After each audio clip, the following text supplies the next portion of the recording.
Indian blogger নন্দিনীর আরো একটি ভিডিওতে সকলকে স্বাগত জানাই। বন্ধুরা, আশা করি সবাই ভালো আছেন, সুস্থ আছেন। মা ষষ্ঠী দেবীর অশেষ কৃপা পেতে কমেন্ট বক্সে অবশ্যই লিখুন জয় মা ষষ্ঠী দেবীর জয়। আজকের পর্বের বিষয় হলো 2024 সালে জামাই ষষ্ঠীর পূর্ণাঙ্গ সময়সূচি পঞ্জিকা অনুযায়ী। এরপর জানবো জামাই ষষ্ঠীর আশীর্বাদের সব থেকে শুভ সময় কখন থাকতে চলেছে, জামাই ষষ্ঠীর সঠিক উপকরণ কি কি, জামাই ষষ্ঠী পূজার ব্রত করার সঠিক পদ্ধতি এবং এই দিন ব্রতী কি খাবেন এবং কি খাওয়া যাবে না, সবকিছুই জানবো। তার আগে ইন্ডিয়ান ব্লগার নন্দিনী চ্যানেলটিকে সাবস্ক্রাইব করে বেল আইকনটি প্রেস করতে ভুলবেন না। লাইক, কমেন্ট এবং শেয়ার করে দেবেন।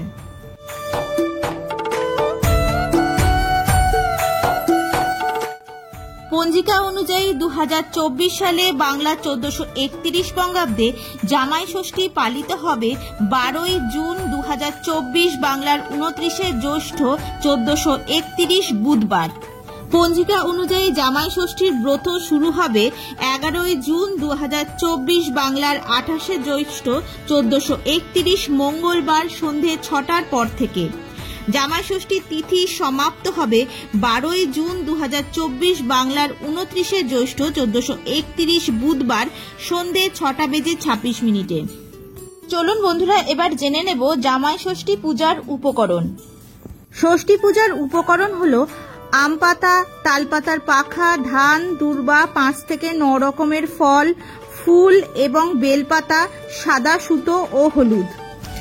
এবার জানবো জামাই ষষ্ঠী পূজার দিন জামাইকে আশীর্বাদ করার সব থেকে শুভ সময় কখন থাকতে চলেছে।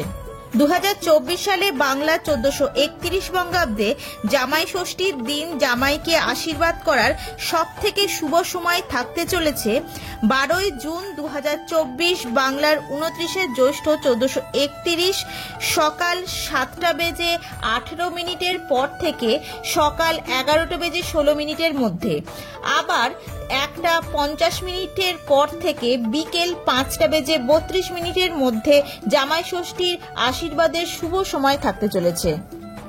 চলুন বন্ধুরা, এবার আমরা জেনে নেব জামাই ষষ্ঠীর ব্রত পালনের সঠিক পদ্ধতি। ষষ্ঠী পুজোর দিনে শাশুড়িরা ভোরবেলায় স্নান করে শুদ্ধ বস্ত্র পরে পুজোর আয়োজন করেন, জল ভর্তি ঘটের ওপর আম্রপল্লব স্থাপন করেন, সঙ্গে রাখেন তালপাতার পাখা, 108টি দূর্বা একসঙ্গে বেঁধে রাখেন। এরপর করমচা সহ 5 থেকে 9 ধরনের ফল কেটে কাঁঠাল পাতার ওপর সাজিয়ে রাখতে হয়। হলুদে রাঙানো সুতো, ফুল, বেলপাতা দিয়ে গিট বেঁধে সাজানো হয়। এরপর মা ষষ্ঠীর পুজো করা হয়। জামাই এলে তাকে বসিয়ে হাতে সুতো বেঁধে দেয় শাশুড়িরা। তালপাতার পাখার হাওয়া দিয়ে 60-60-60 বলে ধান দূর্বা দিয়ে আশীর্বাদ করে। জামাই ষষ্ঠী বা অরণ্য ষষ্ঠী ব্রত পালন করেন মায়েরা সন্তানদের দীর্ঘায়ু ও রোগ শোকবিহীন জীবন এবং সন্তানের মঙ্গলের জন্য।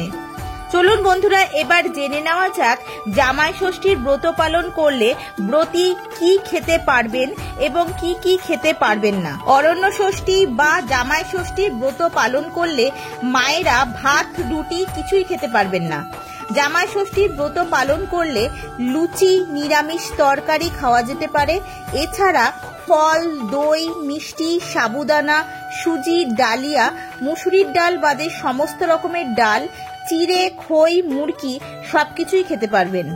জামাই ষষ্ঠী ব্রত পালন করলে একবেলা আহার করতে পারবেন এবং আরেক বেলা অর্থাৎ রাত্রিবেলায় ফল, মিষ্টি খেয়ে ব্রত পালন করতে হবে। আজকের ভিডিওটি আপাতত এই পর্যন্তই। ভালো লাগলে অবশ্যই লাইক, কমেন্ট এবং শেয়ার করে দেবেন। সবাই খুব ভালো থাকবেন, সুস্থ থাকবেন। দেখা হচ্ছে আবার পরবর্তী ভিডিওতে।